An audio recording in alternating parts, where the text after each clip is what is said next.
Hello, everybody. Oh, Carol. Hi. How are you feeling? Better. A lot better. Did they find out what was wrong? Nope. You're kidding. They didn't find anything other than putting me on iron pills right now. And the iron is giving you the energy you need. Yes. Oh, hallelujah. Oh, good. Oh, because you really didn't feel good last time. Oh my gosh. No, I had no energy. Yeah. I'm starting to get it back a little bit better. Good. Oh, you sound tremendously better. Thanks. Tuesday. Thank you. Were you waving too? I don't know. I have people come over and they pop in and they say hi, and so then I end up waving to everybody. How are you, Denise? I'm tired. Okay. Are you tired because it's hot? Are you tired because you're keeping up with the nursing home? Or? Yeah. And I've had a bad day yesterday with him, so. It's very wearing, isn't it? It's yes, like it you feel is. like you've been pulled through a knothole. I know. Yeah. We did that with my folks, and you know, we did it with my folks for about 20 years, actually. Oh God, I'm only on 4 years. Yeah, my mom, my dad lived to 98. My mom lived to 100. So it was just in and out, and all, you know, you never My knew. mom was in a nursing home. Well, she had moved to Florida, and then my father and sister died 10 days apart, and she already had dementia. But it's different when it's your parents than when it's your spouse. Mm-hmm. Yes, I know. And it's really, yeah. And he's thinking, you know, he asked my son what he does for a living. He wears his shirts that I put logos on. He does, you know, things are starting to fade. But the psychiatrist said when they're brilliant, they're harder to deal with because those brain waves or roadways up there will take detours to make connections. And yeah. Well, I empathize with you, and I hope things just, you know, aren't always hard. If you have a hard day once in a while, that's one thing, but if it's consistently hard, that's really rough. Well, I've cut back on how much I'm taking him out. I don't think it's good for me to bring him home too often because then he thinks he's coming home. Yeah. Huh. Hi, Helen. How are you? Hi, Eileen. Good to see you again. Oh, that's really fun. And Pam, how are you? Super. How about you guys? Good. You're here. I'm so glad. Oh, yeah. I took today off. Well, now we feel important and special. Yeah. How are you doing? I beg your pardon? I was asking Nancy how she was. I'm good. Good. But I just got your list of embroidery that you want. Yes. Is that okay to put it on a stick and then? I'll look at it after class, and if you want, I can send it to you in an email. Okay, I can't do anything with it that way. You can't.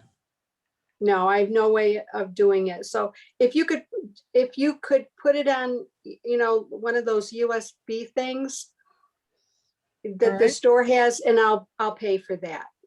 Right. I happen to have brought my computer here today, so I'll see if I can do it before I leave, because otherwise it'll be a couple weeks. Oh, okay. Okay. That would be great. Thank you. All righty. Thank you. Okay. And Irene, is that an Acuquilt quilt behind you? This is no, this is one that I think is maybe a Gudrun pattern that Sheila made a while back. Okay. I like that. Yeah, it's a pretty pattern. I think they put it up last night and did the virtual shopping spree in front of it. Yes. Yeah. And Joyce, how are you doing? Oh, no, I can't hear you. Do you have your microphone off? Let me check. Now I can hear you. Maybe you just need to lean forward when you talk. Okay. I have a really soft voice too, so I'll try to speak up, but I'm doing good. Good. Now, Joyce, where are you from? Are you fairly new to Acuquilt, or? I just bought my Acuquilt maybe a month ago. Oh, really? Okay. Yes. Well, I've got some stuff on the PowerPoint today that might be helpful to you. I will, I keep reviewing a lot of the basics for new people, but I never know how many new people I'm going to have in a class. So make sure that you come back again next time, because what I will do is I will go into some of the basics in more detail in the next class. Okay. All right. Let's see. I've got another person coming in. We're going to have 2 Joyces today. That was why I was surprised. I saw the name Joyce and I thought, no, you're not the Joyce I know. How are you, Joyce? Marianne, are you doing good today? Yep, doing good today. Good. We I have was an- on my machine. That's why I was using the Acuquilt machine. we have another Joyce in the class too. If you can see all of the gallery, then you get to meet another Joyce. So I don't know how many people are coming today. I never know how many are coming. So Hi, everybody. have you been using your Acuquilt recently, ladies? Anybody do anything new that you want to brag about? Not yet. I finished, oh, sorry. I used mine last night. I bought the Sunbonnet Sue. Oh, Oh, cute. very And, cute. but I have a question about it. When I did the heat and bond on the back, Yeah. and should I cut the heat and bond, the length and width and everything of the cutter, but then to put all those little pieces on, that's kind of hard to do. So what's the best way to do that? Well, I'm going to tell you that one of the things I've started to do is cut my fabric out separate and then cut my heat and bond, and then I put it on. Okay, I find okay, that I waste heat and bond if I try and do it right. then I'm wasting a lot of that heat and bond on the fabric. So you can try it, you can do it either way. Okay, But then what I would do is, if you're gonna put the heat and bond on the fabric first, just cut kind of small squares, mm-hmm, lay down like on the shoes, or on the right, hand or whatever. But you can also, especially with larger pieces, you can cut it out, and then if you cut the fabric out and that out so they're the same size and make sure they're going in the same direction, right. put the fabric on the heat and bond and iron it on. And I find it stretches my heat and bond. Yeah, That's one little tip I would give you. Yeah. yeah. Well, I did it first and I did it all in one thing, but then the bonnet was the only thing that got cut off at the top and the bottom. So I think I'm going to take that off and redo. So, But it's going to be cute. I Yeah. really, Mhm. I'm not a Sunbonnet Sue fan, but I've got to tell you, since I've worked with Sunbonnet Sue, I kind of like it. You can, mhm, and there are some wonderful embroideries for Sunbonnet, mhm, just that I can pass on to you that I have already. So, yeah. yeah. So anybody else working on anything that you want to show us, or yes, no? Well, I'm cleaning up my scraps a little bit. I'm trying to organize again. So I was making some tumblers. Whoops. I guess I got to go up here. And I don't know where my camera is on this computer. Oh, good. So I made a whole bunch of tumblers. I mean, I've got more to do, but I've been just making 2.5-inch squares and things like that. And I'm trying to figure out how I'm going to cut this out. I'm in North Carolina, but I'm heading back to Buffalo soon, or Newfane is where I'm at. And there's a machine there, but I don't know how it runs or anything, but I think I can get a straight stitch on it. So I think I'm gonna cut up a lot of my scraps and make another one of these, like this quilt. I don't know if you can see it. Oh, nice. Nice. Pretty. Oh, Yes. Very nice. that's very pretty. It's all done on foundation, foundation. Pieces. It's almost like a muslin, it's almost like a muslin like this, it's pre-printed. Yep, like a paper piecing. Yeah. Yep. Yeah, so I thought I wouldn't have to have a 1/4 inch foot and all that kind of stuff. So I thought that would be good to work on, Great. Yeah, that'd be great. So, Great. Beautiful. Where do you get a pattern like that that's pre-printed? I bought it at a local quilt shop a while ago, but I know you can get it online. I can tell you what the name of it is. It comes by the yard, Uh-huh.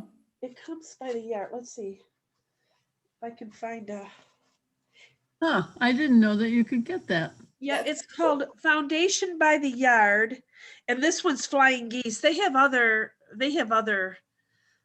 patterns as well, but that's all I can tell you. Huh. Cool. I've seen That's it cool. online. And it's like fabric?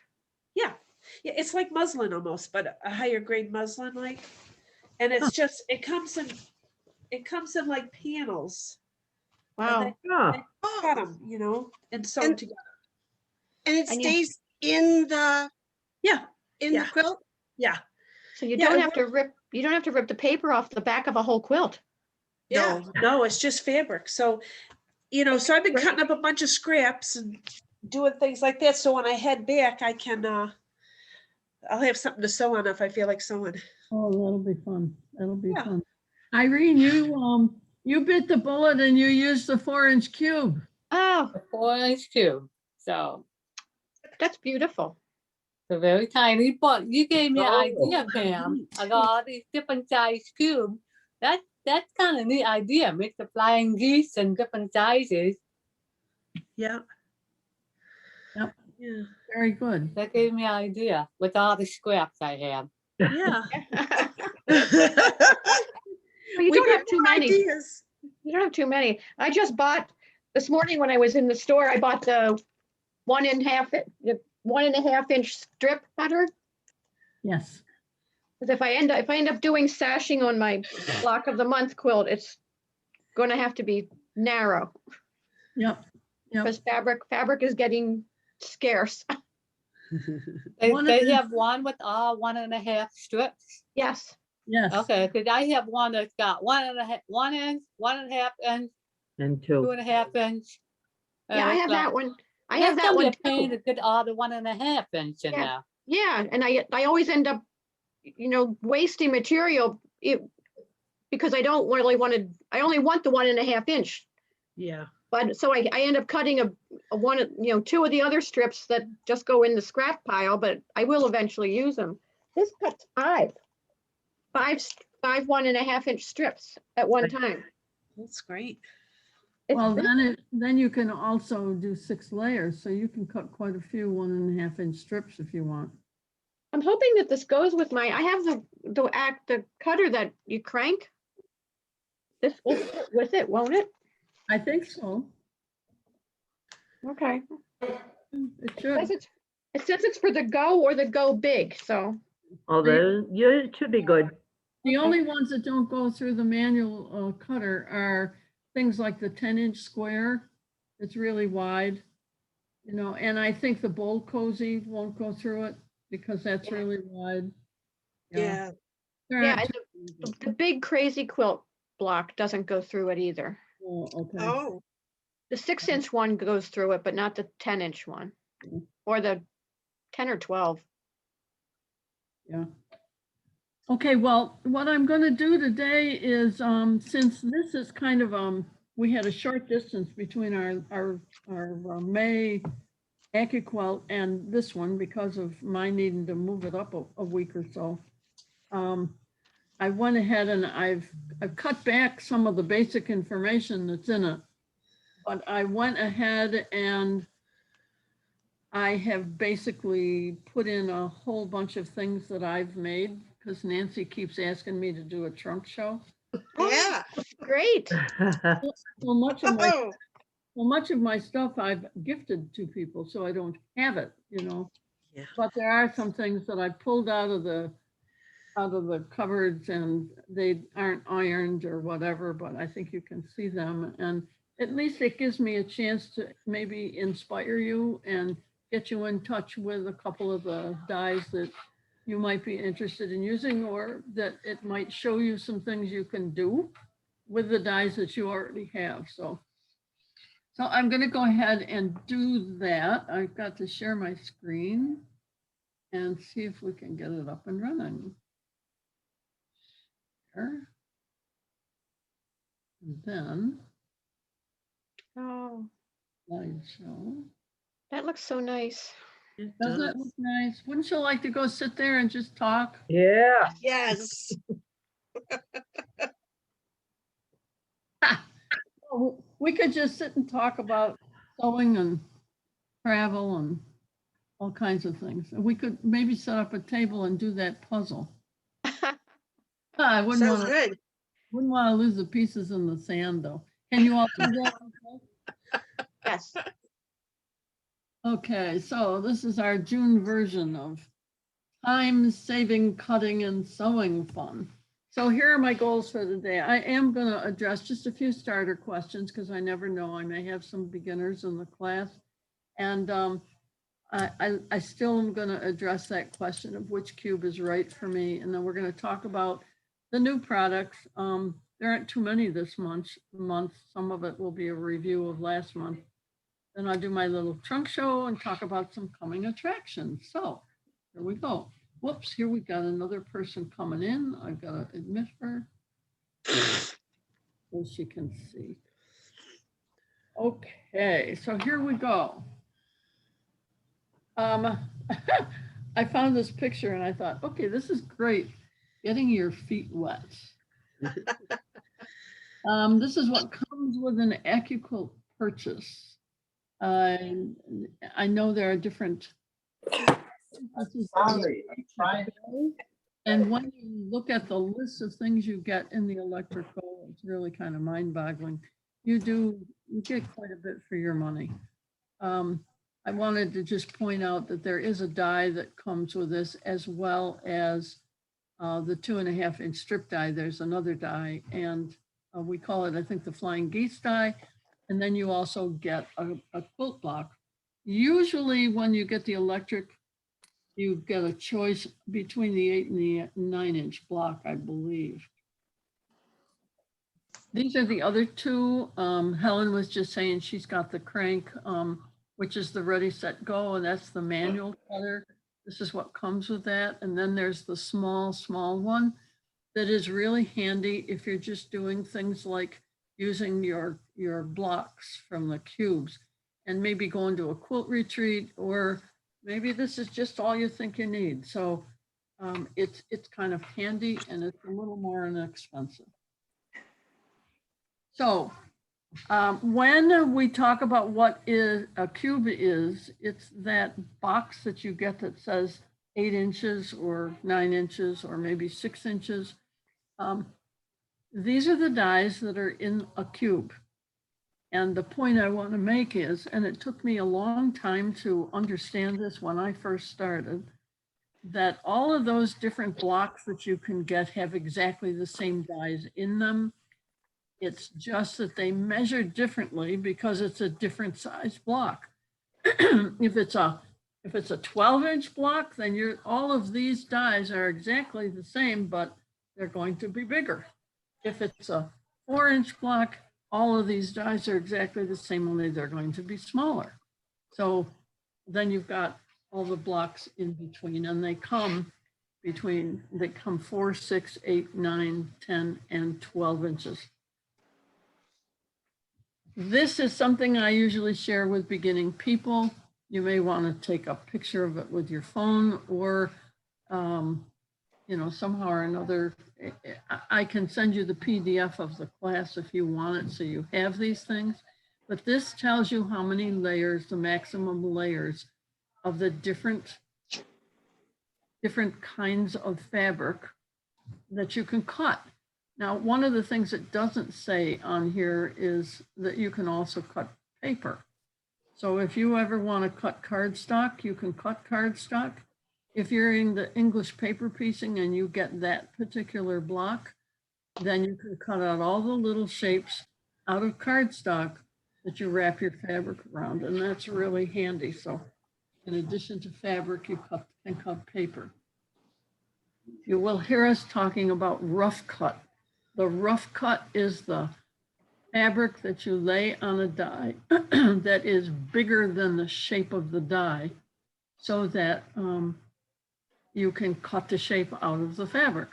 So what I do on all of my dies is I try to write the rough cut on the die so I know what size fabric I need to lay on the die so that I'm sure that I'm going to get the correct cut. So you can see the different sizes that I put on there. What I usually do is measure the size of the die cut, and then I add a 1/2 inch because that adds 1/4 inch on each side for your seam. You know, you're a little extra, like, so that when you cut it out, you've got kind of a seam allowance all the way around, but you're not wasting an awful lot of fabric then when you cut it. Eileen, I have one question. Go back to that other slide. The one on the bottom right, and I've gotten mixed up with this. How that is lined up is how, when you're sewing it, you should sew it, correct? Because I've been having the bottom part meet it, and then it gets a little off skew. Do you know what I'm saying? Well, that's the way you sew it. You lay one on top of the other. But does the bottom part meet? See how you've got that triangle? Yeah. I should be leaving that space. No. Is that correct? No. That's the way you cut it. That's not the way you sew it. Sew it. Okay, so it does go end to When end. when you lay the two triangles on top of each other, they should match exactly. Okay, okay. And then what you're going to do, let me see. I don't know if I can show you because your faces are covering up part of mine. But when you sew it, you're going to sew from this corner to the same corner on the other side. In other Okay. words, when I use, Okay. you see this corner here? Yep. Right, and you're going to go straight over to that corner on the other side, which I can't show you because I don't know how to move you. Yeah. Okay. If you know what I'm talking about. Yeah. All right. Does that answer that for you? Yeah, yeah, that's good. Now, I don't know if I left the slides in this today. I think I took them out. But the other thing that I tell people is if you're new to this, I take my ruler also and I draw with my permanent marker a line around the die that is 1/4 inch bigger all the way around. And I literally draw the line on so that that's where I lay my fabric when I cut. All right. And you will notice that if you look at the die there, particularly the one on the left, that die is angled. So you want to make sure that you put your fabric on and angle it. So if you draw your line 1/4 inch bigger than the die all the way around, your line will be angled. And that will help you remember that your fabric is going to go right on there and line up with the angled line that you draw. I hope that makes sense. Sounds like a lot of words to explain it. Anybody that's new needs to remember that you've got to identify your length of fabric and your width of fabric. When you have a piece of fabric with a selvage down the edge, the width of fabric is like on the right where I've got the arrow. If you take that fabric and you pull on it a little bit, it's going to give and stretch. The piece on the left, however, with the arrow going up and down, that's your length of fabric, and that won't give. That's going to be pretty firm. So whenever you cut using Acuquilt, you want to make sure that you lay your fabric on the on the die so that the length of fabric is going in the same direction that the label on the die is going. That just helps you remember that. Now, if you've got some fabric that does not have a selvage on it, and you've got a whole lot of scraps, like Pam has been cutting up a whole lot of scraps, what you want to make sure you do is take your scraps and kind of yank on them, and they will make a sound. And if the sound is a deep bass sound, like a whoop, whoop, whoop, you know that's with the fabric. So turn it the other way then, do your little snap test, and it should be more like a soprano. It'll be higher. So that helps you determine the length of fabric, and you can lay it right on there so it's parallel with the label. If you're doing a lot of sewing with a lot of different size cubes, I take my marker and I write the size of my cube right on my die so that I don't get them mixed up, because I know they're all exactly the same dies, and there's a 1, 2, 4, and 5 in every single die set. I want to make sure I grab the one for the 8 if I'm cutting with the 8, and I don't grab one that's from the 6 or the 9, you know. So label them. It really helps you. I want you to remember to store all of your dies so they're standing up. If you have them outside the cube, make sure you stand them up on end, because the only thing that will wear your dies out is if you pile them in piles. After a while, it begins to affect the blades. You can stack them in little racks. You can put them in different size storage boxes. They sell the different size storage boxes on Acuquilt, and we can order them through the store. There's also a table. It comes in wood like this.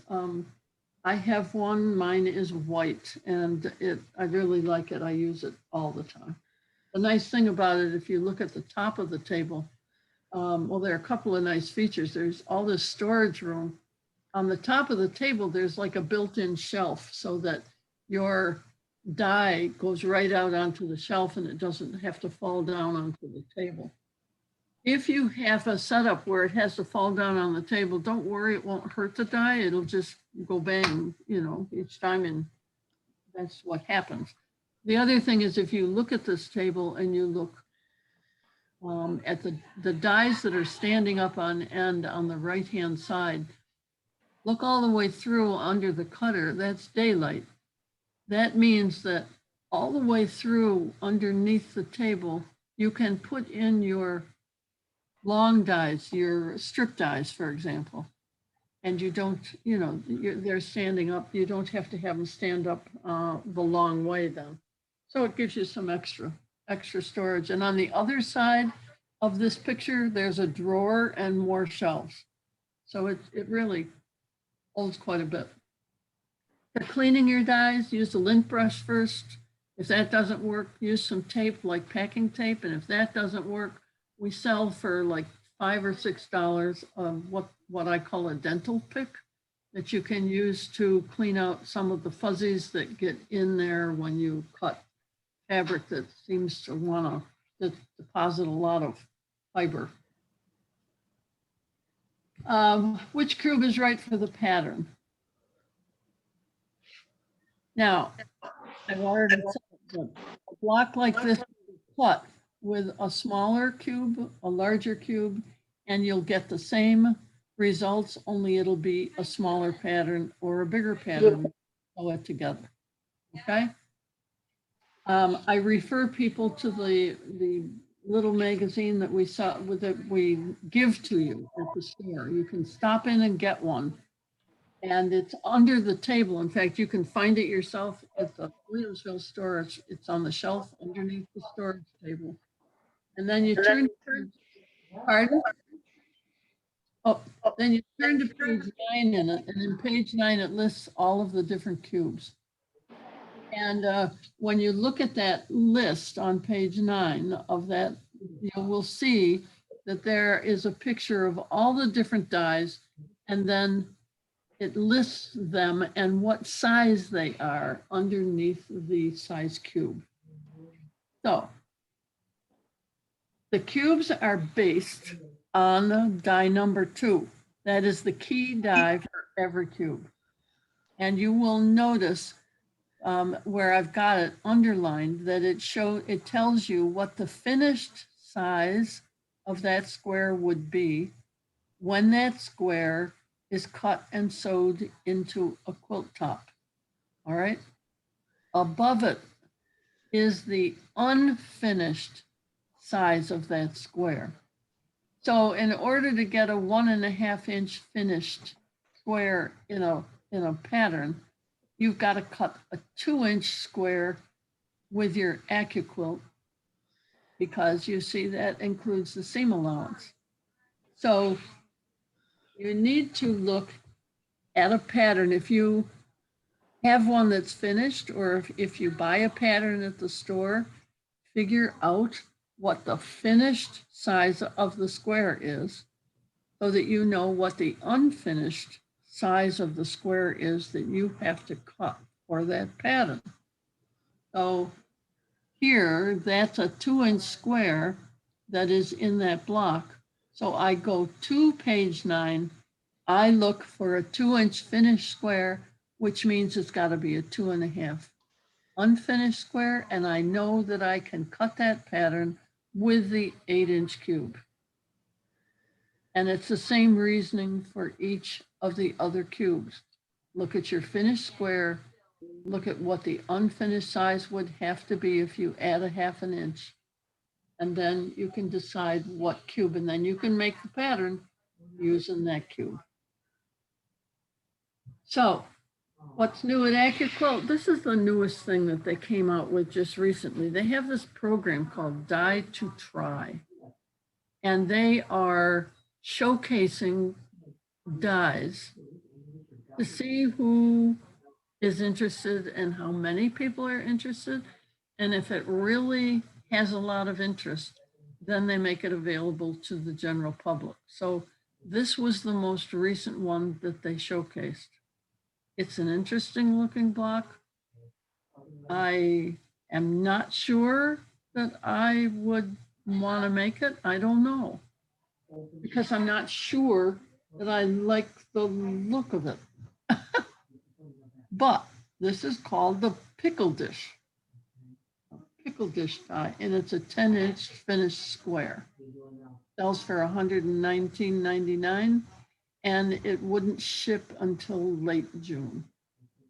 So that gives you the information about it. At some point I may try it. I don't know, maybe the store will get a sample die and I can see if I can figure it out, because it looks a little complicated.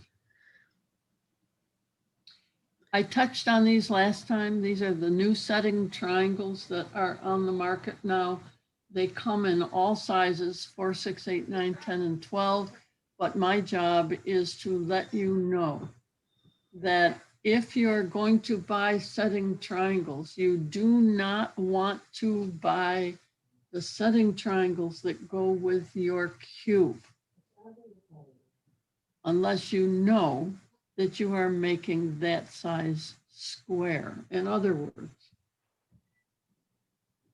setting triangles and corner square triangles are used when you do a quilt like this and you make a block or series of blocks, and then you tip them so that they're on point, which means that the point, the corner, is at the top of the block. So that instead of having your blocks go into a quilt as squares, they go in as diamonds. When you do that, you've got to have side setting triangles and corner setting triangles. Here's the rule of thumb. Pick the setting triangle die that matches your finished block size, not your cube. So what that means is maybe you've got a bunch of 12-inch blocks that you want to put into a quilt, and you're going to put them on point. So then you're going to buy the 12-inch setting triangles and corner triangle that will work with that 12-inch square. Does that make sense to you? I hope. You may have a 6-inch square, a set of 6-inch squares that you make using the 4-inch cube. So you're going to buy 6-inch setting triangles, not 4-inch, because the 4-inch would be too small for the 6-inch squares. So that's the way you think about the setting triangles. Here's the prices and the numbers if you are into setting triangles right now. The 4-inch setting triangles and the 6-inch, they're $89.99. The rest are $109.99. And those are the numbers. They start at 49 with the 4-inch and they go up to 54 with a 12-inch. This is another one they came out with last month. It's called the Basket of Lilies. This is the die number. It makes a 12-inch finished block. And you see here that you could take that 12-inch finished block and you could put it on point. You would want to then order the 12-inch setting triangles to put it in an on-point quilt. Here's what it looks like. That's what the die looks like. They do have all of the pieces. And one of the things I will tell everybody is that anytime you get a die where the pieces are labeled, have some plastic bags ready so that you can put them in the right letter of the alphabet, or have a cookie sheet and label pieces of paper and then lay your pieces on top of the alphabet labels so that you don't end up losing anything. The 4-inch block is another thing that was recently new. This is the number and this is the price, and it's something that many of us are excited about. The flamingo is available to the public now. This is the die number and it's $59.99. I know Sheila is all excited about this. In fact, I think she's the one that made that sample square. She has a thing for flamingos. This is a new book that's out. This is Eleanor Burns. It's all about barn blocks and making blocks that are on barns, on the barn trails across the states. And then this is the newest mix and match block. It includes 4-inch patterns. So you can make this little, what looks like a wall hanging. You can make it with the 4-inch cube, but you can make it with a 6, 8, 9, 10, or 12-inch cube, and it will change the size of that pattern. Okay, so here, I'm going to try a little trunk show. And instead of just holding up quilts to show you, I've taken some pictures. So here we go. I wanted to let you know that my very first project was out of this pattern idea book that came with the Electric Go. And I don't know if they still include that pattern book with the Electric Go now or not, but it has what they call a wallflowers wall hanging in it on pages 8 through 10. And it uses the flying geese die that comes with that cutter. And it also gets you started on realizing that you can combine dies together to make different patterns. And so, of course, I had to, as a newbie, buy the flower die, which was 5507. And that gave me the flowers and the vines to make that. And so this is that pattern. It's made with all the big flying geese. And for the first time in my life, I made flying geese that looked decent. And I remember thrilled. So I think this one right now is hanging up down in East Aurora. Oh, yeah, I've seen it there. Yeah. So then as a newbie, I wanted to play with the 2.5-inch strip die that came with my set. And I had a whole bunch of scraps. And so I started cutting strips and then cutting them into squares by laying the strips crosswise on the cutter. And this was the first year I was at the Erie County Fair selling the Acuquilt cutter, and I had to have samples. And So I cut all of these strips at the fair, and that first week of the fair, sewed them to cut them into squares and sewed everything together and ended up with just kind of a nice little quilt. And to this day, we still use this quilt a lot. So it's been through the wash a number of times. There is a quilt in this book that you all have, I believe, on page 152 that looks like this, and I made it. I used fall fabrics. They were all batiks. And it ends up looking very much like the pattern on the page 52, 152 in the book. And it's called the Fall Fantasy Quilt. It's pretty much all squares and half square triangles that I used. I'm trying to remember when I made it. It went together very easy, and the directions in the book are very good. And one of the reasons I made it was to get my feet wet with reading the directions, because it's a different way of thinking, the way they define their pattern. Now, when I first started running the Acuquilt Club, I gave the people in the club what I called a quilt block challenge, because a lot of people, their cutters were sitting in a box and they weren't using them. And I said, come on, you got to get your cutters out of the box and start putting them together. Well, they were scared to death. So I said, all right, if you've got the 8-inch or the 9-inch cube, go ahead and make some of the squares, those little patterns that come with the dies in the cube.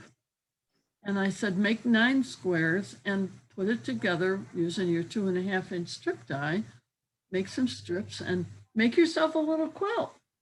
So this was the one I made, just using scraps. I mean, I was getting my feet wet too at the same time, but I also used it as a way to encourage people to be creative about color, as well as practicing with their cutters. And you'll see, for example, I put a dark blue in here to emphasize that when you're laying blocks out in a quilt, if you follow something that I call the rule of triangles, and if you are able to draw a triangle from one of the, the same color, make a triangle, then you know you've got your colors spread out pretty well in your quilt. And if you can't come up with 3 blocks that you can draw a triangle with, and you're short, then you can always put cornerstones in as your 3rd piece of that color, and then you get your triangles. So that's what we did with our little quilts, and they came out pretty good. We got some nice results, and the thing I like about Acuquilt is, ladies, you can be as creative as you want to be, because you can mix and match dies, or you can just make, just use the cube and stick with making different blocks.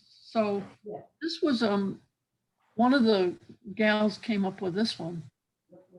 She had a great time with it, and you can see she used her strip die that has the 1, 1.5, and 2-inch strips to make the kind of sashings in between, which I thought was real clever. And then she made different blocks, and her colors were cool. And I mean, don't you think that's clever? That is nice. Did a really, really nice job. So yeah, you can do anything you want. You can just design till your heart's content. Yeah, my mind doesn't work like that. Well, you'd be surprised. You would be surprised. Yeah, sometimes I amaze myself.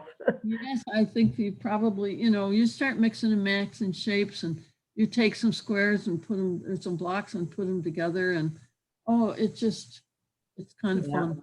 Once I get going. Yeah, these were 3 things I made at Christmas time one year. The gingerbread cookie die, I made that. They had a picture of that on the pattern, so I wanted to try it, and it worked. And I used the embroidery that comes with it, and the red buttons in the face and the hands and the outline. That's all part of the embroidery. And then I made, using the holiday medley, there is holly that is on that that particular die. And I just played around with it and tried to put the holly in the shape of a circle to make it like a wreath. And it's not perfectly round, but it came out kind of cool. Mhm. Again, I was just trying to be creative, and I think the leaves that I put in it, some of them are on that die, but some of them are from another die that I had that I just pulled some leaves off of it and put those on. And then on the right-hand side, that's a combination of the 2 rows of Sharon dies and the heart die that is 2, 3, and 4 inches. And I'll tell you what I did. I don't know if you remember Diane teaching, I think, a club one year where she used black felt Yes. and you could lay shapes on it, you know, and then cut the, I mean, the felt was kind of thin. Anyway, it ended up really cool. And then I took some of the little diamonds that we used to sell at the store, little gems, they call them. And I hot glued them on places, so you can't tell in the picture, but there are some of those on there. So that's one of the other things that I hang up at Christmas time. And then the snowflakes, I made a It's pretty. Yep. These snowflakes, ladies, guess what? I took, let's see, how did I do it? I took a layer of fabric, 2 layers of fabric. Oh, and I put cardstock in between. But I put heat and bond on the fabric, and I put it against the snowflake I cut out with the cardboard with the paper. And then when you get all done, they're so sturdy and nice. They make snowflakes that you can hang up from your ceiling at Christmas time. We hung some up in the store. I have some that hang up year round down in my sewing room in the basement because it's so cold down there. I figured, you know, I might as well have snowflakes.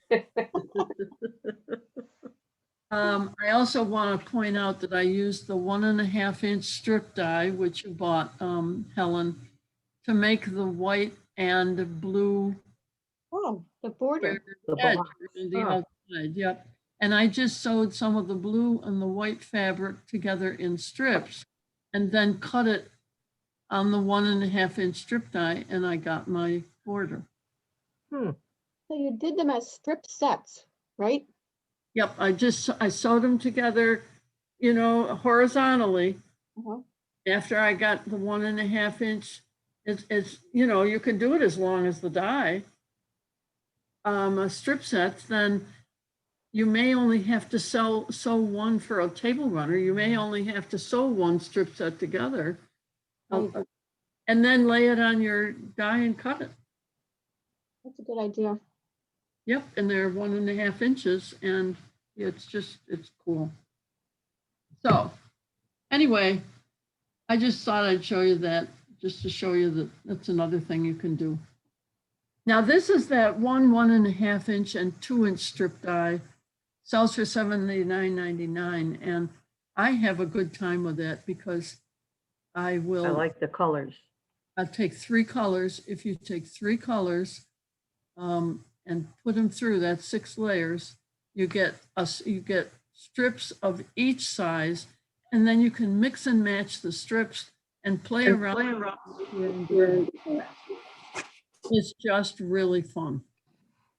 Now, I did the same thing and made my son a quilt, but I had the 6.5-inch strip die, so I cut 6.5-inch squares, and I mixed and matched the different 6.5-inch strips with the with blocks that I made using the 1.5, and 2-inch strip die, and ended up with kind of a cool looking quilt. He loves it. And I put flannel on the back, and he was happier than a pig in you know what. Pig in another world. You got it. So, okay. The 100 square.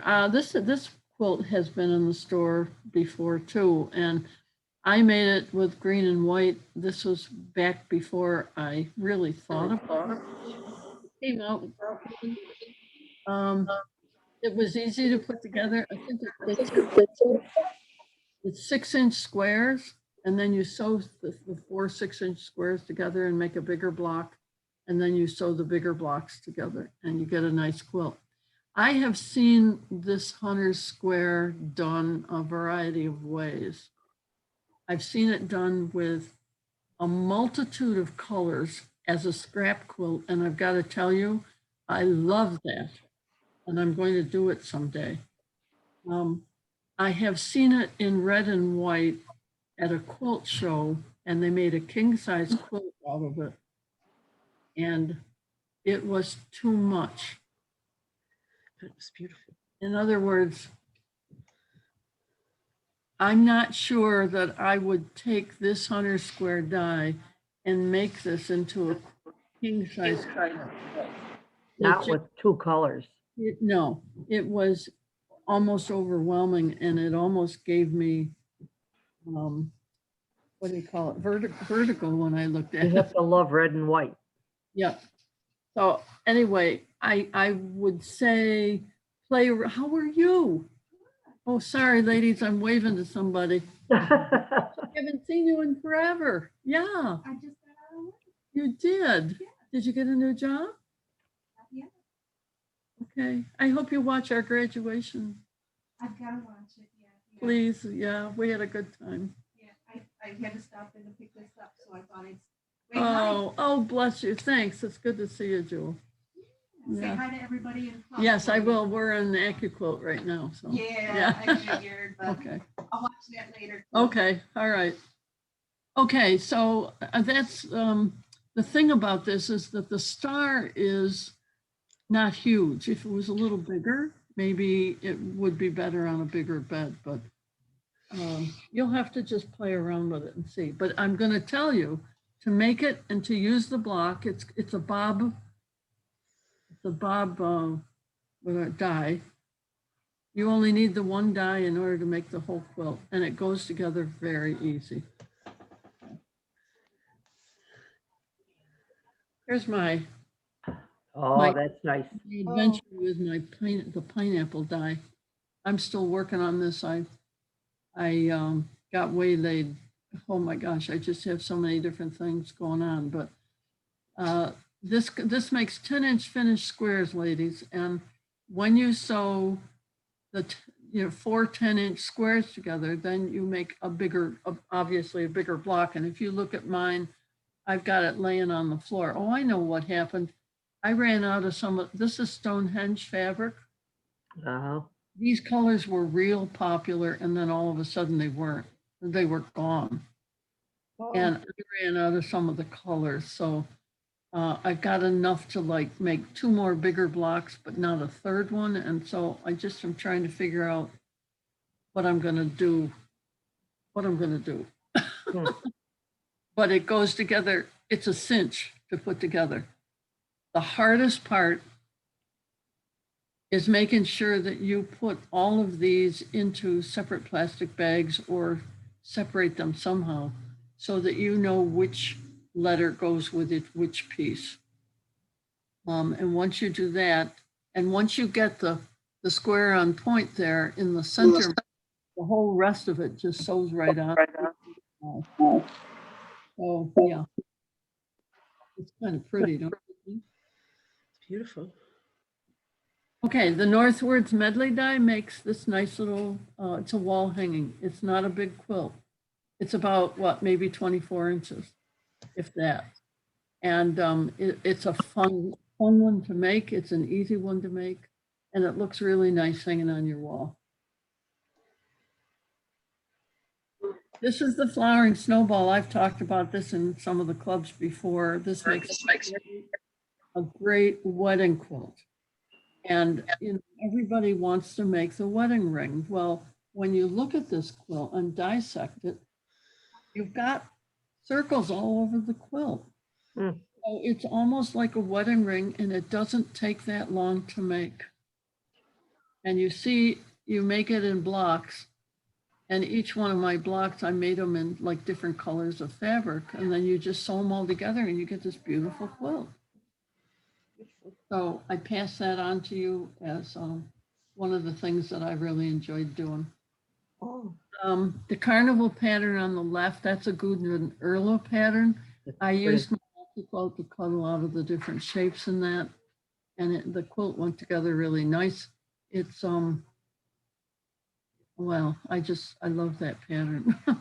And then I made my sister a Bargello quilt and I cut all of my strips that were, you know, in the quilt. I pretty much cut all of them on Acuquilt. So it made sure that they were all nice and straight and it went together well. This was, you know, the fabric. I don't know if you saw the fabric that we had in the store for a while, but this shows you what you can do with fabric. It had in the middle of the yard, the center of the quilt there, those are all trees. And there was snow. And then on the bottom, those are tree trunks. And on the top, those are the tops of those tree trunks. And so I kept looking at it thinking, what can I do? And I had all different shapes or colors of the shades of blue and gray and tannish. And so I played with it. I cut the fabric up and put the top on the top and the bottom on the bottom. I made, you know, I cut up my 2.5 inch strips and then I made strip cuts and I cut them all up and sewed them all together and this is what I got. And then the narrow strip is the 1.5 inch strip die. So when I say, you know, Carol, when I say it's okay to be creative, you really can. Yeah. Play around with it and see what makes sense. And Now that I'm feeling better, I'm going to try to get down there and start sewing. yeah. Now, this is the top-down quilt pattern. This is a class that I taught. And you use a special way of cutting these. But I started out with all 2.5 inch strips. And I cut all my 2.5 inch strips on my 2.5 inch strip die. So there's a lot you can do with your 2.5 inch strip die. These are some more of the top-down patterns that I've made. And it really helps to make sure that your 2.5 inch strips are accurate. Now, talk about being creative. I got a call from a lady who wanted a transportation quilt for her little guy. And I said, what do you want to do with your transportation quilt? I mean, what do you want in it? She says, anything that has transportation. So I said, well, okay. And so I thought about what I could do and how could I use my cutter. And so I hunted for all kinds of fabric and found all kinds of fabric. And then I thought, well, I called her and I says, does he play with cars and trucks? And she says, yes. And I said, okay. So this was the result of my transportation quilt. And I made it so that he could drive his cars and trucks on it. And when we put it down for him to look at, he proceeded to dance on the quilt and lay down and roll up in the quilt. It was just the most fun thing because he loves everything transportation. And it turns out that apparently he's on the autism spectrum. So this really had special meaning for him. And he still lays it down on the floor, even as an older boy, and runs his cars and trucks all over it. So, well, you see, you can be creative. Now, another nice thing about having your Acuquilt is if you're a person that likes to go on Pinterest, you can go on Pinterest and you can look at patterns and then you can dissect them and figure out whether or not you could do that with your cube. I mean, really, this is all half square triangles, ladies, and squares. And so I decided how big did I want my quilt. This was a wedding quilt for my my niece and her husband, and they adore it. And I think I can't remember, I think the squares are, they're either 4 inches or 3.5. I don't remember whether I used 3.5 or 4.5 inches. But anyway, it came out great and I was thrilled.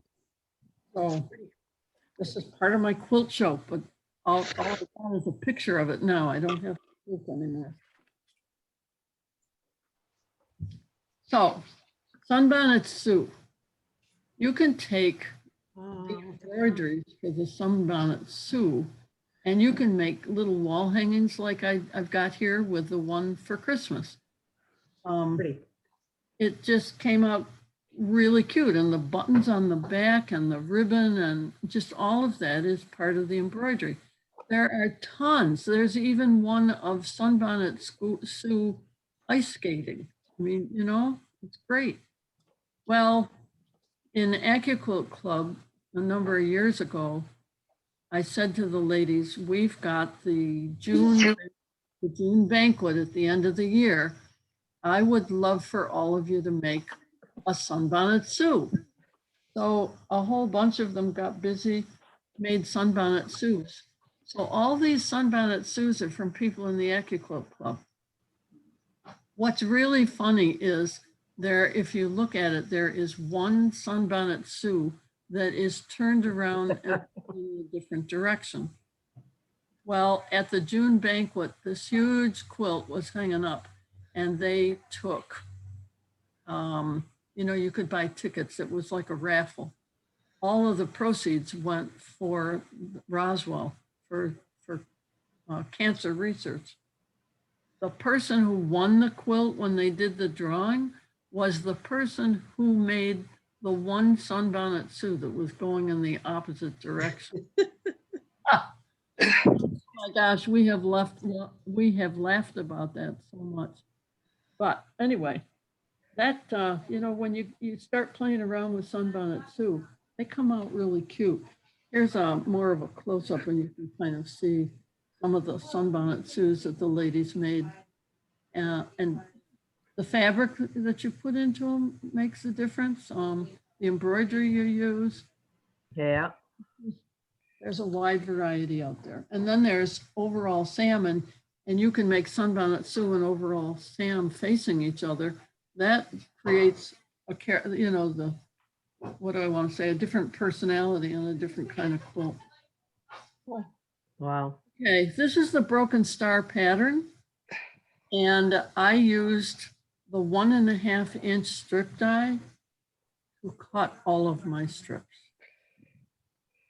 And this is made using the 6-inch log cabin trim tool die.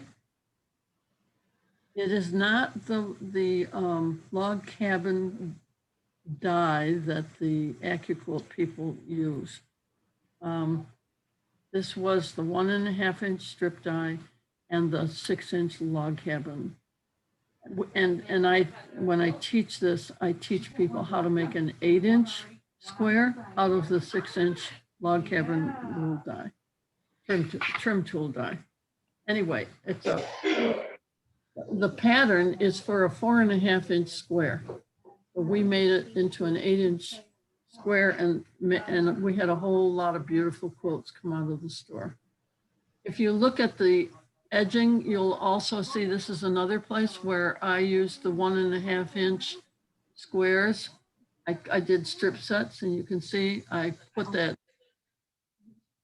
trim all the way around it. And it only took me 45 minutes to put that border on because I sewed the strip sets together. Mm-hmm.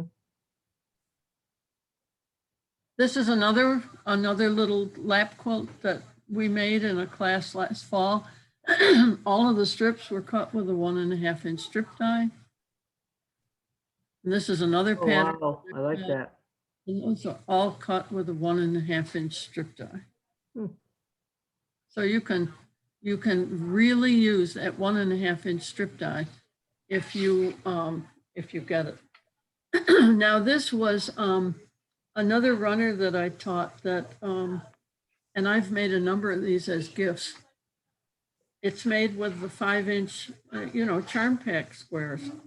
Well, I didn't have any charm pack squares, so I had to make my own. So I invested in the 5-inch strip die and I cut my own squares, and now I can cut my own squares out of scraps anytime I want to and make some charm packs that I have available to put into projects I want to use charm packs for.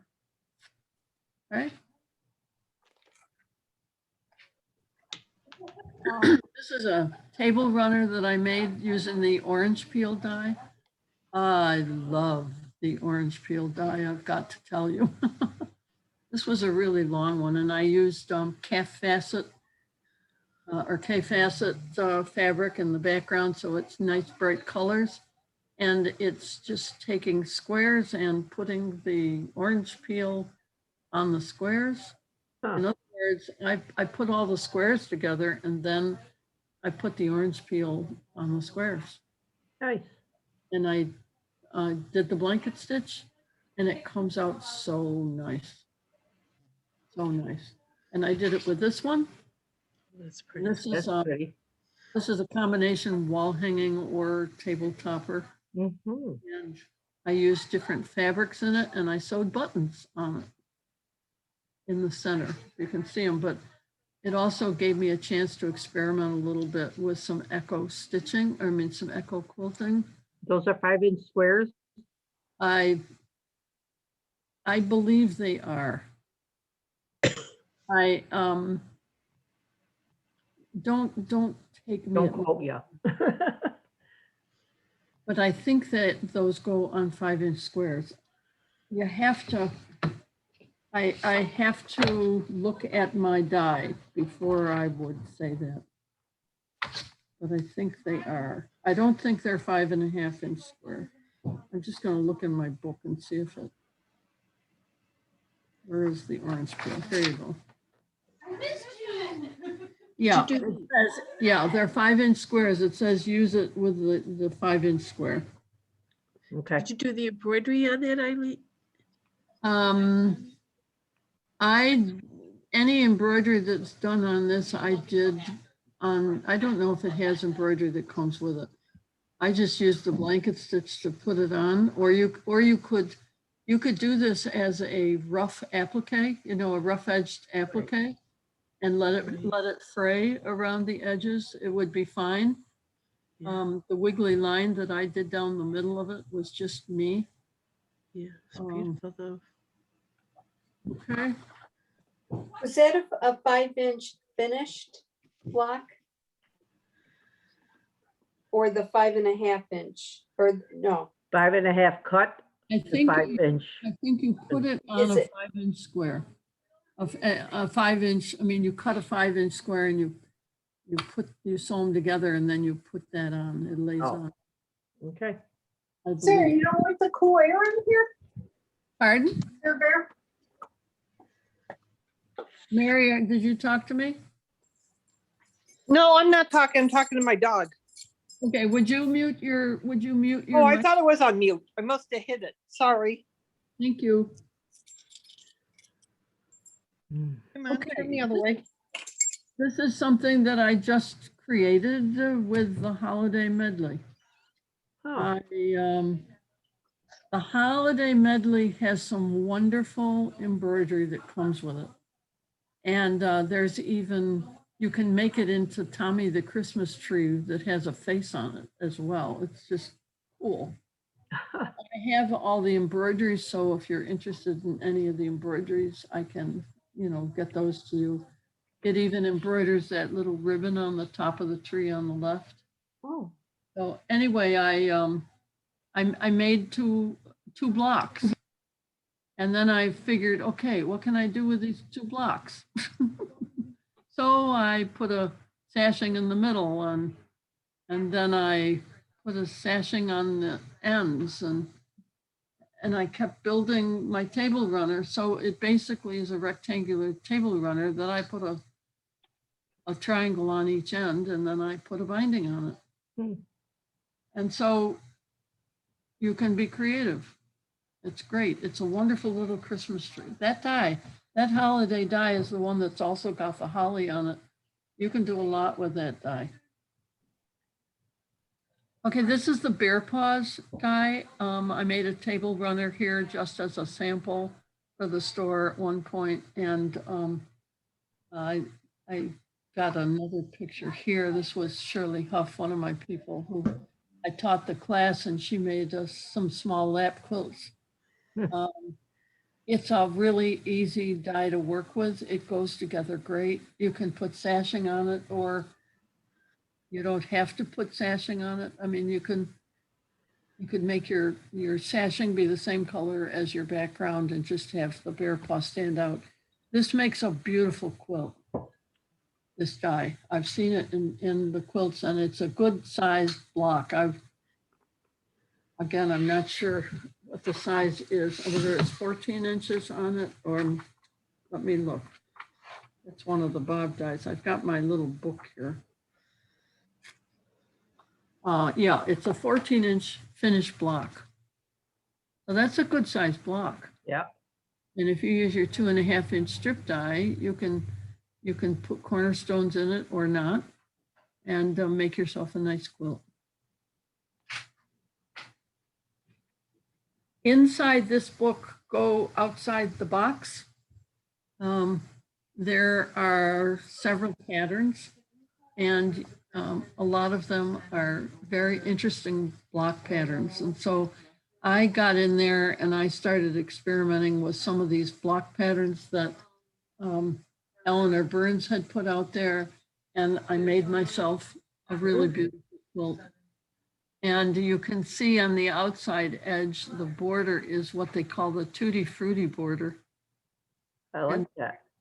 Yeah, it looks really nice. It just kind of frames those blocks so well. It's a little hard to see here because it's all kind of light beige, off-white, color, you know, cream colors, but oh, I love this quilt. Beautiful. I share that because, you know, don't be afraid of going into that think outside the box book and experiment with making some of the blocks that she's got in there, because they're nice blocks. These are the dog and cat dies, and shows you some of the embroidery that goes with it. And I realized I didn't put the information up about the dies, but here they are. They are in the book. And they're not too expensive. Again, you can get expensive with these. I make these little things into like 12-inch squares. You can put a hanger on the back, and we sell hangers at the store now that you can get. And it's like, I give them to people for my Christmas card to them, you know? Or if we go to dinner or something, or I need a little thank you gift. Sometimes I don't even include the hanger. I just give it to them. One lady said, "Oh, this will make a great hot pad," and I kind of cringed, but I thought, I'm sorry. All that work. But you know, it's the right size and it's cute and it'll look good on our table. So why not? This is my train. I love my train. This is the train die. All these cars come on the same die. And then the embroidery that goes with them is awesome. And you can see, I think here, I tried to make it as close up as I could, that I sewed these on separate squares, and then I cut the squares down to the narrow size I wanted to make the train look like it was all going together. You see what I mean? In other words, I embroidered these, maybe I embroidered them on 12-inch squares, for example, and then I left it 12 inches, but I cut it narrower. So when I sewed them together, it looked like the train was connected on down the track. Yeah. But that embroidery is really nice. That Christmas tree on the top, that's all embroidered. Wow. Yep. Christmas packages, those are all embroidered. The bell in the window and the deer in the engine and the little bulbs and the little flake, that's all embroidery. Wow. Yep. So that's kind of that's a fun die. This is that wonky heart die.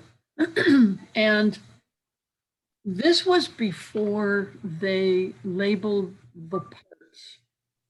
This is a die where whenever you make these little hearts that are obviously wonky, you've got to make sure that you keep the parts labeled and separate them so that they go together right.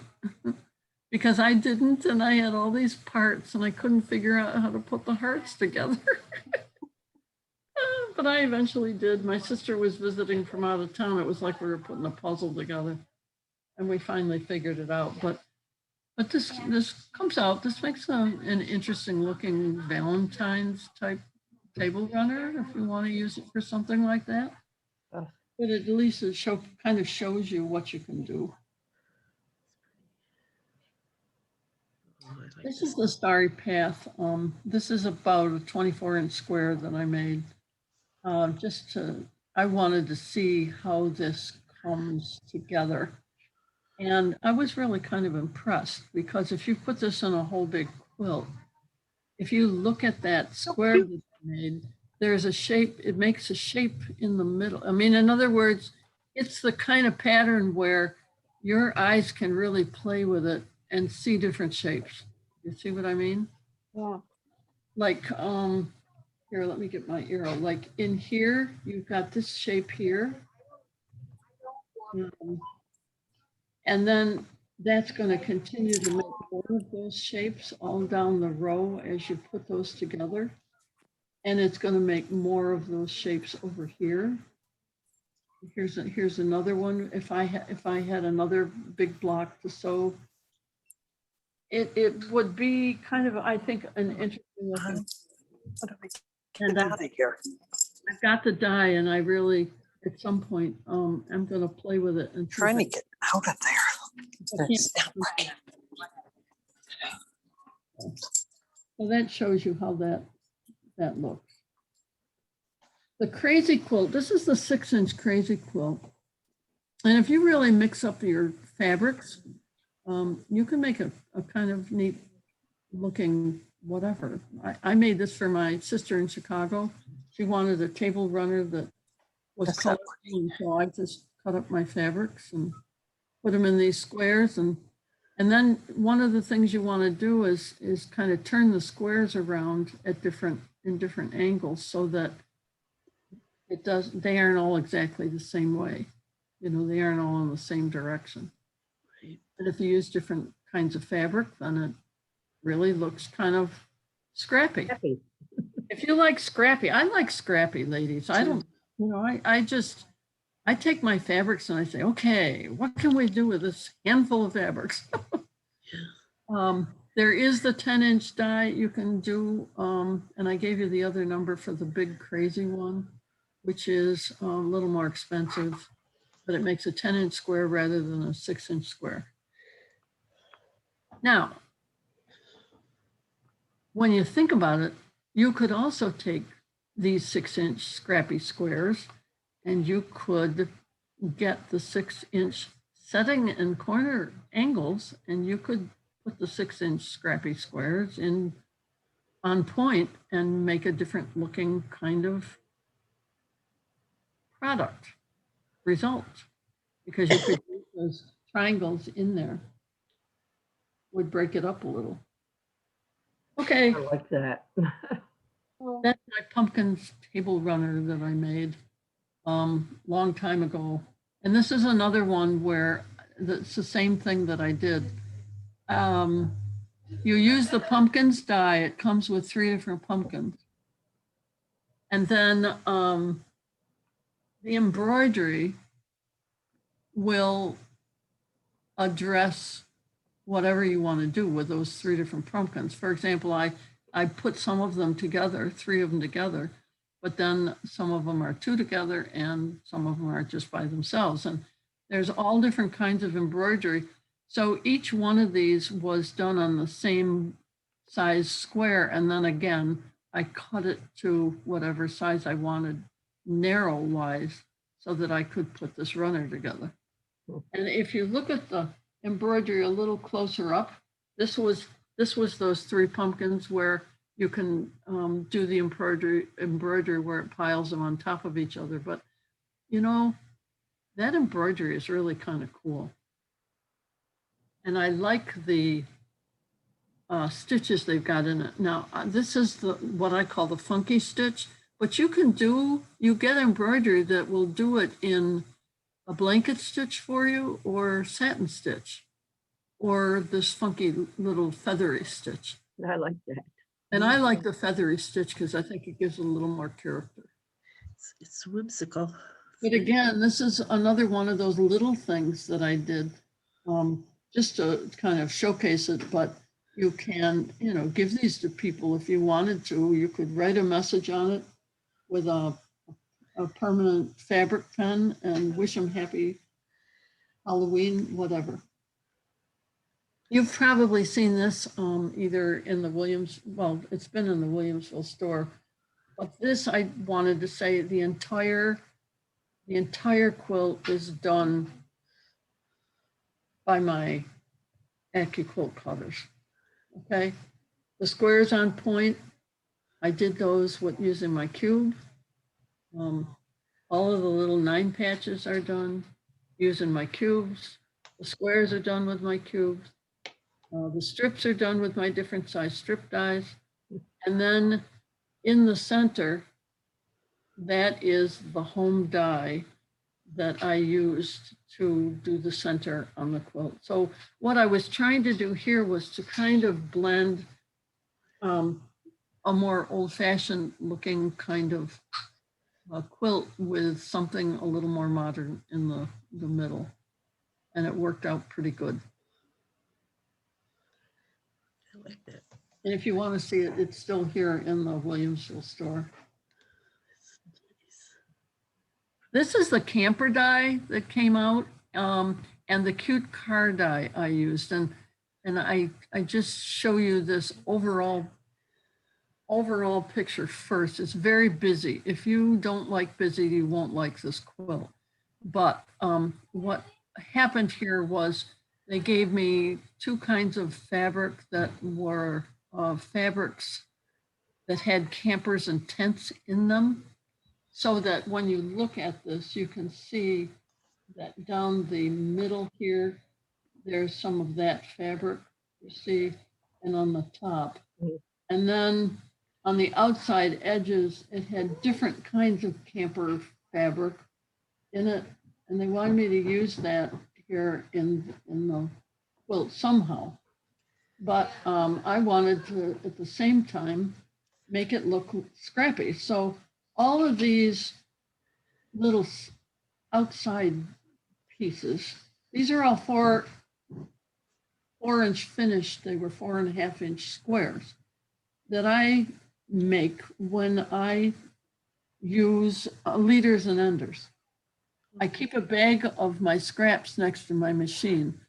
And a lot of times, for my leaders and enders, I just keep sewing scraps of fabric together. And when it grows to the point that I can cut a 4.5-inch square out of it, I cut the 4.5-inch square and I throw it into a little plastic container I have. And then eventually I take those 4.5-inch squares and I sew them together. So here is the little car and the camper. This is the embroidery.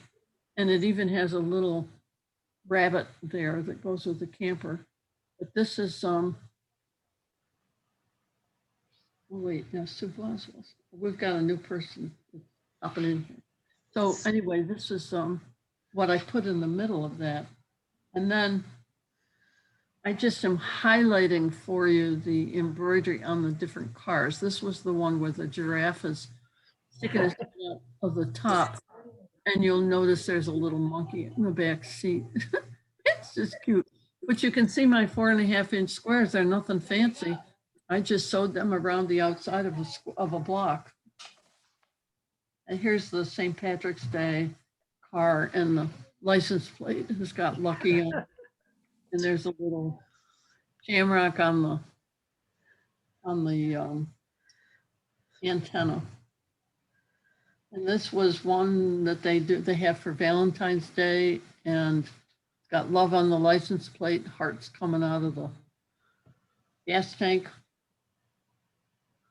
So then I just took all those, I put them all together, you see. And so, Carol, you talk about being creative. Yeah. Go ahead, go for it. If it's too busy, I don't care. It's a warm little quilt, you know, and it's kind of fun to use. Basically, it's something you did. If you like it, you like it. And we can use it camping. The Serendipity Cube has a lot of nice little dies in it. And some people will say, it's an awful lot of money. Is it worth it?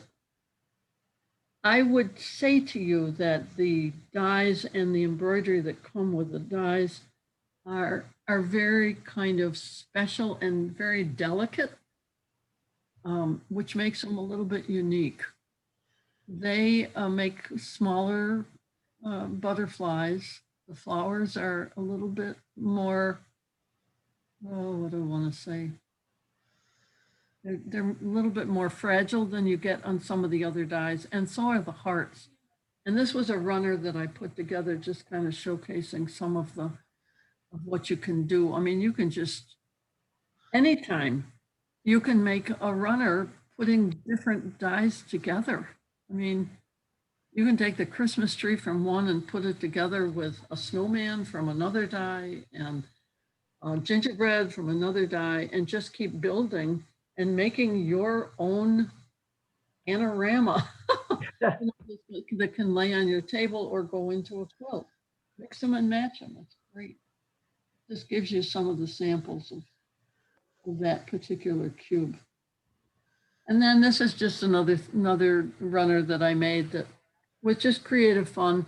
I wanted to use my cube in conjunction with the angles to see if I could make stars that would look okay with the angles. And I played with some scrappy fabric I had from making something else and put it together. So anyway, that just, it kind of gives you an introduction to the fact that I also want you to think about my Block of the Month Club that's going to start next September. I'm excited. I've already got 9 people signed up for it. And there's a number of people that don't have Acuquilt. And I'm going to tell you that if you have Acuquilt and you want to get into this, you will find out that it's much easier to cut all of your shapes for the blocks using the Acuquilt. But this is all of what's included in the program. And it goes from September until June. These are some of the beautiful quilts that my people are coming up with, that they have made their blocks all using Acuquilt. This gal did rotary cutting. This gal did Acuquilt. And you see that they get real quality results. And here's another one. So we've really had a lot of fun. I just want to mention that this pine tree banner table runner is going to be happening as part of the Christmas in July program on July 2nd and July 16th. That's a Friday from 10 to 1 in the morning. I will tell you that this takes the 1.5-inch strip die to cut your strips if you've got it. And then in addition, it uses the 4-inch curvy log cabin trim tool and the 4-inch log cabin trim tool. Those are both little rulers, and the Strippy Stars tool makes the stars that go across the top. And you can make this as a wall hanging, or you can make 2 of them and then join them, swing it around and throw it to the top, and you get a really nice long runner. This is easy and not too time consuming to put together. I share that it will be a class. And then the other one is the feathered Christmas tree. I'm going to attempt to teach that on July 7th and 21st from 6 to 9 in the evening. And it's a cherry blossoms pattern. And we're going to do it using the Heather feather dies, which are here. And then I just want to mention that they've talked to me about the possibility of running this program that is a K England program as part of Acuquilt. If anybody's interested, next fall. So it makes a quilt that's 96 by 96 and uses the 8-inch cube and the angles and corners. So our store discount lasts through Monday at 5:30. I will mention to you that the store discount is 20% off of any of the dies. That percentage doesn't come off the cubes, I don't think, but it comes off any of the dies that you might want to order. And there is, for anybody who doesn't have a cutter, if you know anybody who is interested in buying one, until June 13th, they still have $100 off the cutter. And I know they'll be offering more sales across the summer because they're going to want to keep pulling people in. So I thank you for Acuquilt today. I want to show you this. This is East Aurora. And I had to take 2 pictures and kind of join them together, so it's a little disconnected in the middle. The table, for example, is much bigger than that. But you can see on the top, those are all the little quilts that I have made as samples. You'll see on the very far left, that's all a design using the orange peel.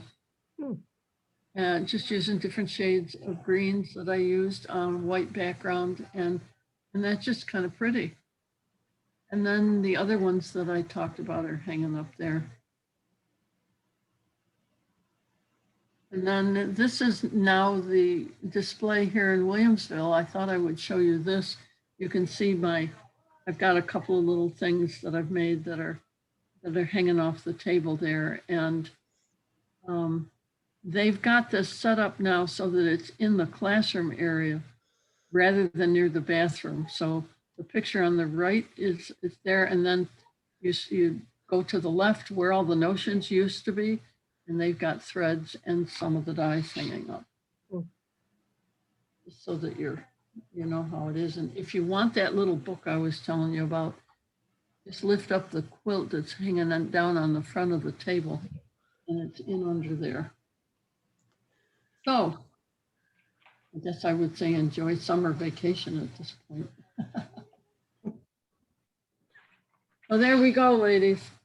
Sue Boswell, you got in here late. I know, I was doing online continuing education course, so I couldn't get on until now. I'm sorry, but So I'll have to look at the recording.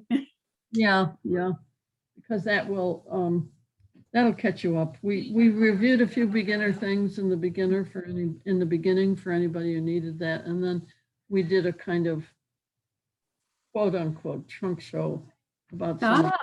Oh, good. I ladies, I sew a lot. It's hard to do a trunk show because everything I sew, at some point, I'm using my Acuquilt cutter to cut the pieces that go into the quilt, unless it's something odd where I can't do it or I don't have a die to do it. And it makes things look really nice.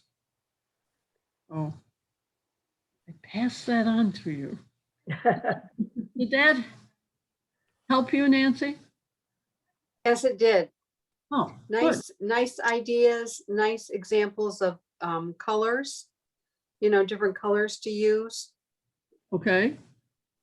Very, very nice. When in doubt, just reach in the bag and pull them out and put them together. And Eileen, the other thing you need to do is you need to take pictures of everything you make. And that way Before you give it away. Before you give it away, and then you have your trunk show already. Yeah, I do have a lot of pictures. It was kind of picking and choosing about what I want. I didn't want to bore people, They're beautiful. It wasn't boring. Boring. There's a gal that used to come to my Williamsville in-person Acuquilt who was very, very creative. And I really need to get a hold of some pictures of some of her stuff. She was having medical problems, and then she stopped coming. And she was an inspiration to all of us because she can take shapes from one die and turn it into something that you just can't imagine that it would be possible, you know? You take a triangle and make it as a hat on a snowman and put a ribbon in it from another die or a heart. Oh. Or, anyway, it just was pretty cool. Yeah. Anyway, any questions? Anybody have it got you thinking about what A little you bit. got in your stash and what you could do? Oh, yeah. Yeah. I hope. Which die would you use more, the 1.5 inch or the 5.5 inch? Well, I use the 1.5 inch more because I do a lot of 1.5 inch borders. You know, Okay. like I'll do the body of my quilt, and I often will put a 1.5 inch border. Right. Plus, I like to do log cabins, and so I'm always using 1.5. I have the 5.5 inch die, but if you're going to do charm packs, then you want the 5 inch die. Because they have the 5 inch die and they have 5.5. The 5.5 I use for borders a lot of times, so that I end up with a 5 inch border. Okay. But the 5 inch die I use if I'm going to cut charm squares. Okay, so it's the 4.5 inch finished. That's the charm pack. Is that right? Yeah, Yes. when 5 they inch pull them die. together. Yeah. Yeah. Okay. Yeah, because when you sew, like that one table runner I did that had the prairie points all around the outside edge, I tried to do that with 5.5 inch squares and it looked too big. You know what I mean? Oh, It's Yeah. just too big. When I did it with the 5 inch squares, and then you use the 5 inch squares to make the prairie points too, it just looked a little more refined. I liked it better. And I could make that same table runner using 4 inch or 3.5. You know what I mean? I could Yeah. make it smaller, but that was a nice size. That's a fun class to take. But you could do it yourselves because it's not hard. Mm-hmm. Just sew a bunch of 5 inch squares together, decide how long you want it, and then take your 5 inch squares and make them into your prairie points. And you lay those, like if this is the runner, then you lay your points on it when you sew it together. Let's see, you put your batting on the back of your squares. No, put your batting against your backing. And then you're going to lay your backing right sides together against the right sides of the squares. But the prairie points, you sew them on so they're facing on to the inside. Do you know what I mean? So there's yeah. So then you sandwich. have an opening and you turn it right side out, and all those prairie points lay flat against the outside edge of your table. Mhm. It just, so it's like I say, it's not hard to do. You just have to think about Mm. what the process is. Oh, so Pam, Yes. any ideas? Oh, I loved them all. I'll tell you what I did with the gingerbread die. For some reason, I got that die. I don't know if I won it or if somebody gave it to me, but I had it. And at Christmas time, I belong to a couple of different bees, but our one bee hasn't been meeting. Well, I'll be darned, they decided to meet, and I only had like 24 hours notice, so I didn't know what to take. So I embroidered gingerbread men and kind of put like a ribbon through the top. And I made gingerbread cookies and put them in a little bag and gave them all as little gifts. Oh, You Good know, idea. it felt really good and it was super fast. And it looked really professional. Good for you. Good I for got out of a jam. You'd So- be surprised how many times Acuquilt will save your neck. Yeah. And a couple times, I made a, what do you call those, mug rugs or whatever you call those, Mhm. with one of the embroidery things, and put it with a nice little cup with some hot chocolate Mhm. as a little gift. And you know, a lot of the applique is okay to put on as raw edge applique. Yeah.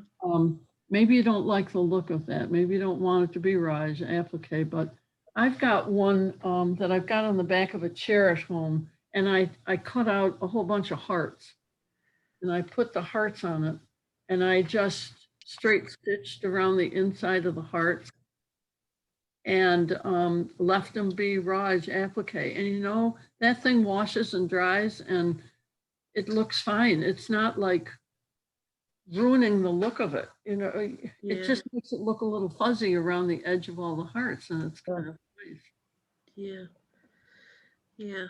So sometimes raw edge applique, like when you use the orange peel or you use hearts or, well, anything. You could do, instead of doing a fancy embroidery stitch, you could just straight stitch around the inside of them and let them be fuzzy on the outside edges. It gives them a little character. Yeah. It's neat. Cute little gifts. I hope this also gives you some ideas about what kinds of embroidery you might want. You know, like if you have that holiday medley, for example, if you want the Christmas tree embroideries, I've got them. And I've got a whole bunch of them for you to use. And I'm glad to share them. That's one of the perks of being part of this, is to be able to get your embroidery. Joyce has given me a whole long list, but I was wondering if you got to it. well, yeah, and I didn't do it because you were sick there for a while. Yeah, And but I just kind of held off because I didn't know if you were doing a lot of embroidery, but I will go ahead and get that to you. oh, that'd be great. Yeah. Will you be able to before you're? Well, what I will do is I will get that on there maybe either tonight or tomorrow, and I'll either leave it at the store or I will send it to you. I mean, you know, like Monday, I might be able to drop it off at the store. Okay. Yeah. Let me know.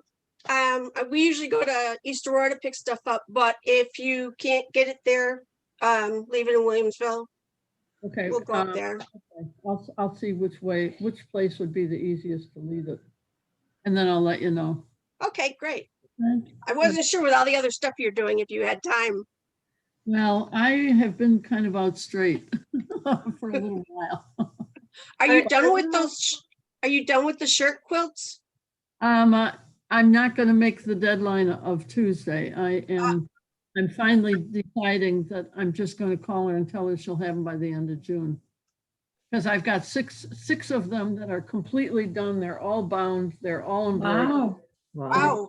The other 3 tops are done, but the thing that takes a while is the back of the quilts. I'm also making out of the shirts. You know, I'm cutting them up and, Wow. and I'm doing my free motion embroidery on it. So it takes a day to finish each one, and I don't have that much time left, and I'm not going to put myself under the pressure. It's crazy. Oh, yeah. No. You're making like 16 quilts if you're making them, the backs all different too. Exactly. Yep, that's a lot. It's like putting two quilts together. We got to take care of us. That's right. That's what I decided. And I just finished a big t-shirt quilt that was 86 by 92. Oh. And Wow. they picked that up yesterday. So yeah, but it came out great. It's the best one I've ever made. You got a picture, right? Yes, well, I sort of did. You will. I take a picture of all of my t-shirt quilts because I do a lot of t-shirt quilts, and people will come and say, well, you know, how are they going to look? And so if I've got some pictures to show them, then they have an idea of how they might want their t-shirt quilt. And when they bring me bags, then I have to do it, as a collage. I can't put sashing into them. So- But when they're that big, it's really hard to get a picture of the whole quilt. But they liked it. In Well, that's fact, good. they liked it enough to take it to work today and show everybody. Oh, good. I said, that's good advertising. Yep. Mhm. Well, it makes you feel good too, because they liked it. Yep, If they're willing to share it, they liked it. yep. So that's really good. You talked about that cube, is it serendipity or? Serendipity, it's called. Yeah, It's a yeah. specialty cube. If you go on the website, it would be listed under specialty cubes, or serendipity is the name of it. I looked at that several times, because when I was in the store, you made that star too. The star Yeah. that's, Right. so you think that's because it's so expensive. I just wondered if you thought it was really worth it. Well, I think that what the quilt or what the cube enables you to be able to do, is worth the investment. I have not invested in it. I borrow it from the store. Yeah. But there are, if you look on page 14 in that little book, if you've got that, this is Yeah. Yeah. we've got in the store right now. You can see some of what you can do. Well, I love her stuff. Her stuff is great, and it enables you to do some very delicate embroidery. There's Yeah. hearts, there's all the flowers, there's the flower baskets, there's Yeah. smaller shapes that are in there, and stars and hearts. Right. And then I wanted to ask your thoughts on that lily dye. I thought, oh, that's going to be gone, because I almost bought it. And I thought, God, that's an expensive dye for just like one block, but they still have it out there. There, yeah. And It's on their website. I don't know. I'm tempted to buy that dye for some reason, because to me, it's a happy quilt, Yeah, it would be a happy quilt. And you could, if you got the setting triangles to go with it, that would be quite lovely, I think. Yeah. Yeah, and you could do it with different colors of flowers and different colors of baskets. And Yeah. it could be happy, or it could be formal. Yeah, it's just gorgeous. What do you think about that pickle dye? I've never seen that pattern. You want to know something? Oh, the pickle. They should call pickle fish. Look more like a pickle fish than a pickle dish. Yeah. It looks like That's a what I think of monster it, the fish when I look at it. Yeah, I know when I look at the shape and I think of the word pickle, somehow or another, it doesn't register. It looks like dinosaur teeth. Yeah, it looks like a monster to me, like a. Well, either that or a cactus, like a prickly cactus. Yeah. Yeah. Yeah. I was disappointed when they revealed that, because they've had a couple really good ones. Yeah, well, and it could be in their Die to Try program. Maybe it won't fly. And if it doesn't fly, we may not have access to it. Yeah. So I don't know. It's like a real old traditional quilt, isn't it? Is it? That pattern, I think so. really old. It must have been somebody's pickle dish. Because I don't know what else, why you would name it pickle dish. I don't know. Sure doesn't look like a pickle to me. Looks like it would be a pickle to work with. Yeah, a lot of pieces, isn't it? Yeah. Yeah, that's what's kind of scaring me. It's like, do I want to buy that and try to put all those little pieces together? Yeah. But they have the wedding ring. They have a wedding ring die too, and that's a lot of pieces. Yeah. That's why I like that flowering snowball better. I can get my circles that way, and I don't have to. Talking about flowering snowballs, I started this a couple months ago, and Oh, how Oh, great. Oh, nice. It, Very good, nice. Denise. yeah, I put the binding on with the serger, so I have to remember to make it narrower the next time, because 2.5 leaves too much on the back. Okay. I don't know if you can see that, Pretty though. but it took forever to quilt it. Yeah. Practice. Well, Denise, with the 2.5, I usually fold that in half a long way. And Uh-huh. then Yeah, I sew the uncut edges and then fold over. So you don't fold in half, you just use the whole flat sheet. Yeah, I maybe I could Two make and a half, we fold them in half and then Yeah. fold I over. could make when I serge it on, maybe I could make those stitches longer so that I have Okay, flip yeah. over. Does that make Right. I showed you mine too. it's nice? The What- Shows is nice, yeah. Yeah, and I mean it cleans up everything and it just makes it so much easier. And your corners seem to come out good all the time. Right, and I also have this foot for my baby doll. Let's see if I can get this off. I usually do it so I do it on the back, serge it on the back, fold over to the front, and I have this little foot for my baby lock. Okay. Got a little bit of a, I don't know if anybody can see it, that little bit of a rib there. Oh, the groove. Run it right on the edge, and it does a perfect job stitching your binding to the back. Oh, okay. So I don't know. I'm probably moving too fast for everybody. Okay, is there a number to that Serger. foot? Is there a No. number on it or anything? But it works out perfect. Wow. Well, it's a good way to do it. It's the top stitching, and you wouldn't believe when you're quilting it how heavy these things get when you add all that thread. All right, so if you're talking about sewing your binding onto your quilt for the Bernina, there is what they call the 10D foot that looks like this. Mhm. Yeah, I have that one. Yeah, I have that. And that's great for putting your binding on, sewing it on the back. But the baby lock is called quilt binding foot. Oh, okay. All right. So Thank- can I see it again, Irene? Yeah, it's got like a flange on it. You see the Oh, flange? yeah. yeah, stitching a ditch. Oh yeah, I've used that. Oh, yeah. And that flange just follows right along next to your binding and helps you stitch in the ditch, and it sews right through to the back.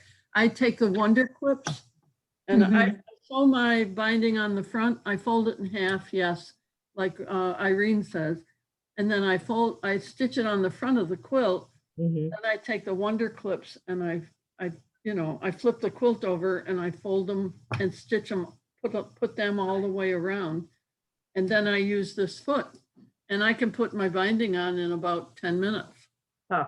Wow. You can move your needle over wherever you need to move it over to on that foot. Yeah, see, you can move your needle, but I don't need to move my needle. It's fine usually. And it always catches the back part? Yep, as long as you, what I do is I fold it over and I put my clips on so that if you look at those Wonder Clips, they kind of are round on the top side and flat on the back. So when I put them on, I make sure the round part goes on the front of the quilt and the back part clips on the back so that the edge of the Wonder Clip hits the edge of the binding that I folded over. Make sense? Yeah, and then I just stitch it on and I take my clips off as I go. It works great. Yeah, and if on the back, if my stitching is just a little off or that's on the back of the quilt. I don't care. I don't care about the stitching or if it's a little wonky. I just want to make sure I catch.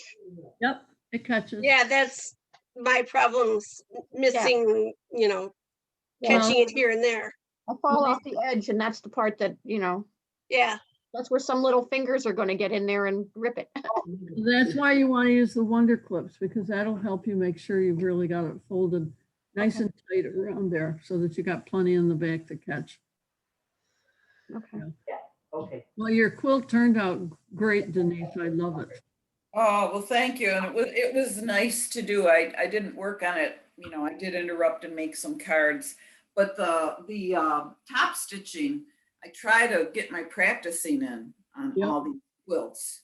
So I did like the echoing, if I can find a darker, in the oval thing. I don't know if you can see the echoing. Yeah, you can. Oh, yeah. Beautiful.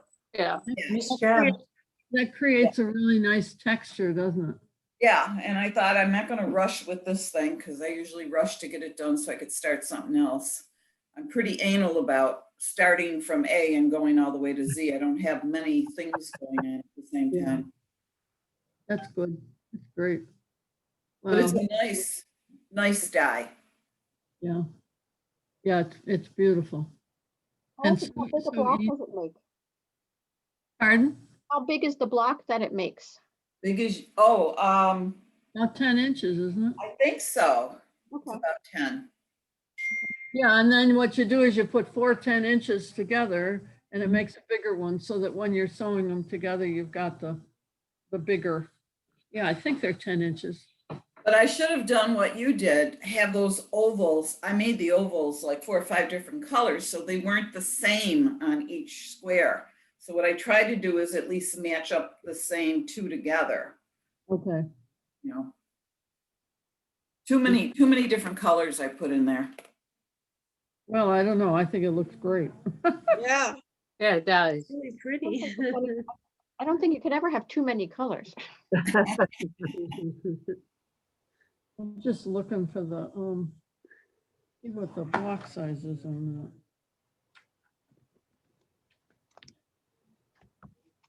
Oh, can't find it in the magazine.